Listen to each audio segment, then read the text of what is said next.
9th B. आज मैं आप सभी को एक स्पीच सुनाने वाला हूँ। हम घर पे सुरक्षित फील करते हैं, वो भी सिर्फ एक चीज की वजह से, वो है हमारी भारतीय सेना, जो अपनी जान की परवाह किए बिना बॉर्डर पर हमारी सुरक्षा करते हैं। उसी में से मैं आपको एक सुनाने वाला हूँ बाबा हरभजन सिंह की कहानी। कप्तान बाबा हरभजन सिंह भारतीय सेना के एक वीर सैनिक थे, जो शहीद होकर भी अपने देश के प्रति अपनी ड्यूटी निभाते रहे। जब वे 3 दिनों तक नहीं मिले, तब आर्मी के लोगों ने उन्हें भगोड़ा घोषित कर दिया। फिर वे चौथे दिन अपने मित्र के सपने में आए और अपने शव का ठिकाना बताया, जो कि ढूंढने पर वही मिला। उनकी लाश देख के उन लोग को बहुत अफसोस हुआ कि उनकी हालत पता ना होते हुए भी उन्हें भगोड़ा घोषित किया गया। आर्मी ने उनके सम्मान में एक मंदिर भी बनाया, जहाँ पे लाखों भक्त आज भी दर्शन करने जाते हैं। उनके दोस्त उन्हें नथुलाल के नायक के रूप में आज भी याद करते हैं। जब भी किसी पहरेदार की बॉर्डर पर पहरा देते समय आंख लग जाती, तब उन्हें हवा से चाटे भी महसूस होते हैं, मानो कोई उन्हें जगा रहा है। यहाँ पे अच्छे प्रकार के उत्पाद मिलते थे, जो कि बाहरी देशों में मिलना नामुमकिन था या फिर काफी महंगे मिलते थे, जिसके कारण अंग्रेज हमसे प्रभावित होकर हमारे देश में आया और हमसे उत्पाद लेना चालू किया। लेकिन धीरे धीरे करके उन्होंने हमारे देश पे कब्जा भी करना चालू किया और अपने कानून बनाने लगे, जिसके कारण हमारे देश आवाज नहीं उठा पा रहा था। अगर हमारे देश के किसान आवाज उठाते तो उन्हें जेल में डालने का ऑर्डर दे देते थे या फिर उनकी हत्या की जाती थी, जिसके कारण हम ना कुछ बोल सकते।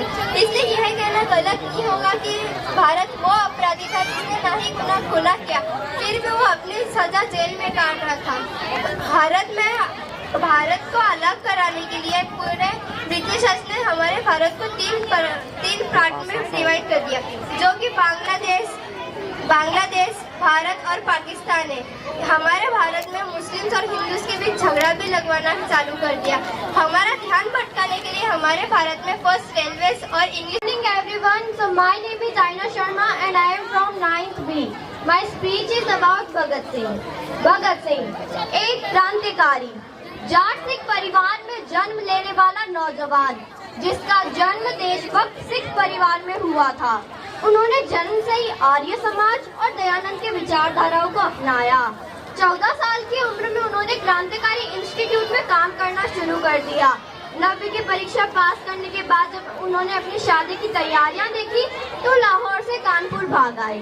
जब चोरी चोरा कांड हुआ था, उस समय भगत सिंह स्कूल में पढ़ाई कर रहे थे।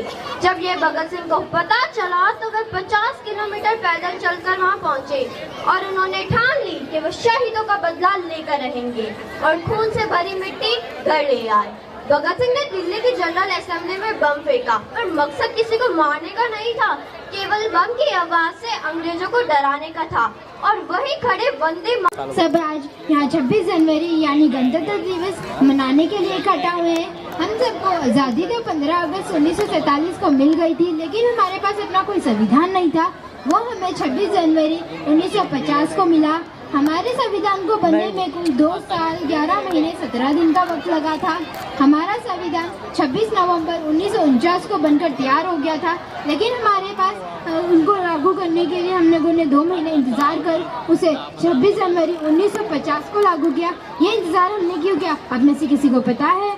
जब सुभाष चंद्र बोस और जवाहरलाल नेहरू एक्टिव लीडर थे, तब उन्होंने कंप्लीट इंडिपेंडेंस को बढ़ावा दिया।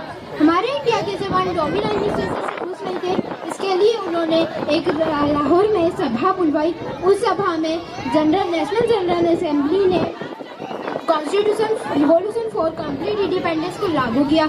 उसके बाद हमने 26 जनवरी 1930 को अपने आप को